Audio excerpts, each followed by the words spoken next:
Azərbaycanda yeni mükafat təsis ediləcək və mükafatın dəyəri nə az nə çox 50.000 manatdır. Azərbaycan Kitab mükafatı 2026-cı ildə elan olunacaq. Bu barədə Mədəniyyət Nazirliyinin rəhbərliyinin gənc yazarlarla görüşündə nazir müavini Fərid Cəfərov bildirib. Mükafatla bağlı bəzi detallar da məlum olub. Belə ki, mükafat prezident fərmanı ilə təsdiq ediləcək. Mükafat laureatı bir nəfər müəyyənləşəcək. Qalibə 50.000 manat pul mükafatı, diplom, döyüş nişanı təqdim ediləcək. Qalib olan kitab 3000 tirajla çap olunacaq.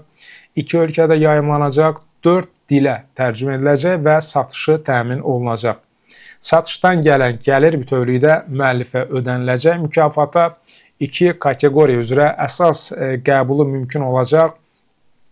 Nəsr, yəni roman və hekayələr toplusu və poeziya, şeirlər və mənzum hekayələr. Və müsabiqəyə hər nəşriyyat 2 əsər, hər ədəbi orqan isə tamamilə çap etdiyi bir əsəri təqdim edə bilər.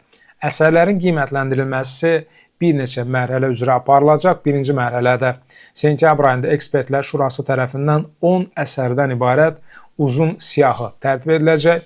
Noyabr ayında isə xüsusi komissiya 5 əsərdən ibarət qısa siyahını müəyyənləşdirəcək. Elə həmin ay isə Azərbaycan Kitab mükafatının laureatı elan olunacaq. Qısa siyahıya düşən digər 4 nəfərin hər birinə 2000 manat ödəniləcək.